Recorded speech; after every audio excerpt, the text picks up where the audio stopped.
তৃণমূলকে জেতানোই শুধু টার্গেট হলে চলবে না, 60,000 ভোটের ব্যবধানে জেতাতে হবে।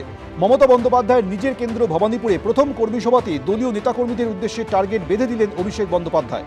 2021-এ রাজ্যে বিধানসভা ভোটের ভরকেন্দ্র ছিল নন্দীগ্রাম। ভোটের ময়দানে মুখোমুখি হয়েছিলেন মমতা বন্দ্যোপাধ্যায় ও শুভেন্দু অধিকারী। এবার সেই ভরকেন্দ্রই সরে এসেছে ভবানীপুরে।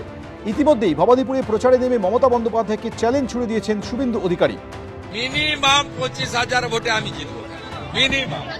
এই আবহে রবিবার প্রথম কর্মী সভা করেন তৃণমূল নেত্রী। সঙ্গে ছিলেন তৃণমূলের সর্বভারতীয় সাধারণ সম্পাদক অভিষেক বন্দ্যোপাধ্যায়। তিনি কর্মী সভায় প্রথমে বক্তব্য রাখতে উঠে মার্জিনের টার্গেট বেঁধে দেন। সূত্রে খবর তিনি বলেন, কলকাতার মধ্যে ভবানীপুরকে প্রথম হতে হবে। তৃণমূলকে জেতানোই শুধু টার্গেট হলে চলবে না, 60,000 ব্যবধানে জেতাতে হবে। ভবানীপুরে 231টি বুথে যে লিড ছিল তাকে ছাপিয়ে যেতে হবে।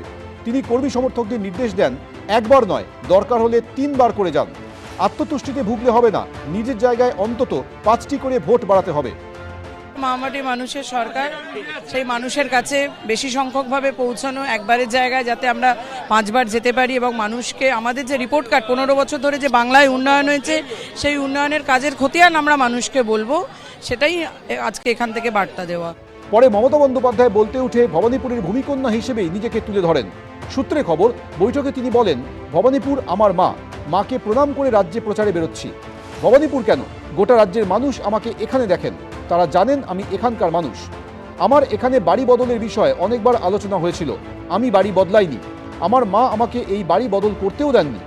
সূত্রে খবর, রবিবারের এই বৈঠকে সর্বধর্ম সমন্বয়ের বার্তা দেন মমতা বন্দ্যোপাধ্যায়। তিনি বলেন, ভবানীপুর হলো মিনি ইন্ডিয়া, এখানে সব ধর্মের সব ভাষার মানুষ থাকেন, নানা ধর্মের মানুষ এখানে এসে একসাথে তাদের উৎসব পালন করেন। আমি তো সবার অনুষ্ঠানেই যাই, আমাকে সবাই তাদের অনুষ্ঠানে ডাকে। মাথা ঠান্ডা করে চলবেন, বিজেপি কিছু বহিরাগত এনেছে, আমরা শান্তিপূর্ণভাবে ভোট চাই। মমতা বন্দ্যোপাধ্যায় কি করেন সেটা জানেন। উনি সবার সঙ্গে থাকতে থাকতে ওনার পরিবারের লোকজন সবার জমি বাড়ি সব কিনে নিয়েছে। আর উনি বুঝতে পেরেছেন যে ভবানীপুরে অবস্থা খারাপ, সেই জন্য এখন সবার কথা বলছেন। আমরা তো ওনাকে ঈদের ময়দানে দেখতে পাই, ঈদের ওখানে দেখতে পাই, আর তো কোথাও দেখতে পাই না। এদিনের কর্মী সভায় মমতা বন্দ্যোপাধ্যায়ের মুখে উঠে আসে লোডশেডিং প্রসঙ্গ। সূত্রে খবর, তিনি বলেন, লোডশেডিং করে দিতে পারে, স্ট্রং রুমে বিশেষ নজর রাখতে হবে। মমতা বন্দ্যোপাধ্যায় নির্দেশ দেন, এখন থেকেই সতর্ক থাকুন, ভোট শেষ মানেই বাড়ি চলে যাবেন না। অন্যদিকে এদিনের বৈঠকে বিজেপিকে মোকাবিলা করার স্ট্র্যাটেজি ঠিক করে দেন অভিষেক বন্দ্যোপাধ্যায়। সূত্রে খবর, তিনি বলেন, আপনারা যেখানে আমাকে চাইবেন সেখানে যাব। বুথ সভাপতিরা কাউন্সিলরদেরকে ফোনের অপেক্ষা না করে চা খেতে খেতেই মানুষের কাছে গিয়ে বোঝান। মানুষকে বোঝাতে হবে যে বিজেপি একটা দুর্নীতিগ্রস্ত দল, এরা বাংলার ঐতিহ্য সংস্কৃতি বোঝে না। দেখুন প্রধানমন্ত্রী হওয়ার পর নরেন্দ্র মোদীর জীবনযাত্রা কেমন, আর অন্যদিকে আমাদের মুখ্যমন্ত্রীকে দেখুন, এখনও সাধারণ মানুষের মতোই সাদামাটা জীবনযাপন করেন। মঙ্গলবার উত্তরবঙ্গে যাচ্ছেন মমতা বন্দ্যোপাধ্যায়, সেখান থেকেই প্রচার শুরু করবেন তিনি।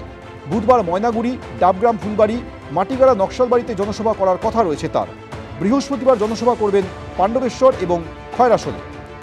অর্ণব মুখোপাধ্যায়, অনির্বাণ বিশ্বাস, কৃষ্ণেন্দু অধিকারী, এবিপি আনন্দ। এবিপি আনন্দ, এগিয়ে থাকে, এগিয়ে রাখে।